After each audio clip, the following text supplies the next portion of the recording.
Hubungan eksternal seperti jembatan antara perusahaan dengan dunia luar. Jembatan yang kuat mempermudah interaksi, jembatan yang lemah mengisolasi perusahaan. Hubungan eksternal yang efektif sangat penting bagi seorang pemimpin. Pada kesempatan kali ini, saya akan coba menjelaskan cara pemimpin menciptakan dan memanfaatkan hubungan eksternal untuk mencapai tujuan organisasi serta membangun citra publik.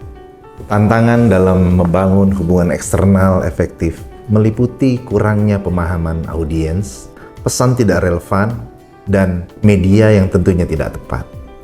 Hal ini juga dapat merusak peluang pasar, reputasi, serta menyebabkan krisis.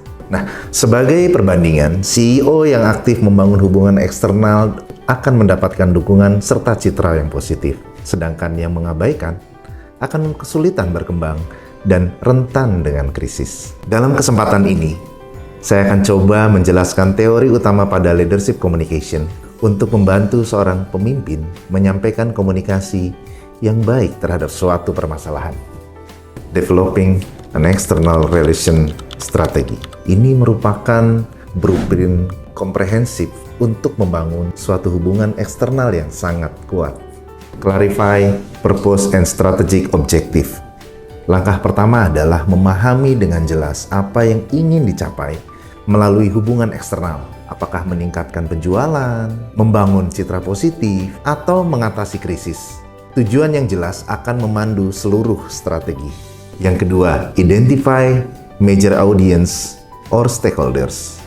Selanjutnya, kita perlu memetakan siapa saja pihak-pihak organisasi yang berada di luar dan memiliki kepentingan atau dapat dipengaruhi oleh tindakan satu organisasi. Ini bisa termasuk pelanggan, investor, media, komunitas lokal, dan pemerintah. 3. Create, refine, and test major message. Pesan-pesan yang dikomunikasikan kepada publik harus dirancang dengan cermat, relevan, dan tentunya menarik. Ini penting untuk menguji pesan-pesan yang sebelum diluncurkan untuk memastikan apakah ini efektif. 4. Select, limit, and coach the spokesperson. Juru bicara organisasi adalah wajah dan suara perusahaan di mata publik. Pemilihan juru bicara yang tepat dan pelatihan yang memadai sangatlah penting untuk memastikan apakah pesan tersampaikan dengan baik. 5. Establish the most effective media or forums. Memilih saluran komunikasi adalah kunci untuk menjangkau audiens target.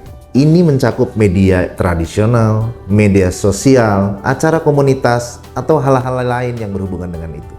6. Determine the best timing.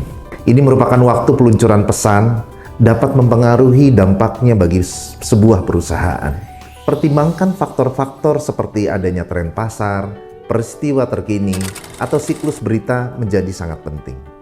Dan nomor 7, monitoring the result. Terakhir, penting untuk melacak dan mengukur dampak dari suatu hubungan eksternal. Hal ini memungkinkan organisasi untuk melakukan evaluasi efektivitas strategi dan untuk membuat penyesuaian terhadap hal-hal yang sangat diperlukan. Dari hal-hal yang telah saya sebutkan sebelumnya, dapat saya tegaskan bahwa seorang leader perlu memanfaatkan communication strategi seperti communicator. Siapa yang perlu menyampaikan pesan? Purpose, apa tujuan dari komunikasi tersebut? Message, apa yang ingin disampaikan?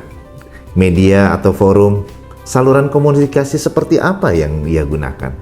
Audience, siapa yang akan menjadi target komunikasinya? Timing, kapan komunikasi tersebut disampaikan. Feedback, bagaimana umpan balik dari audiens yang dikumpulkan dan diukur. Sebagai calon leader di masa depan, pemahaman tentang konsep dan strategi hubungan eksternal ini akan menjadi suatu bekal yang sangat berharga.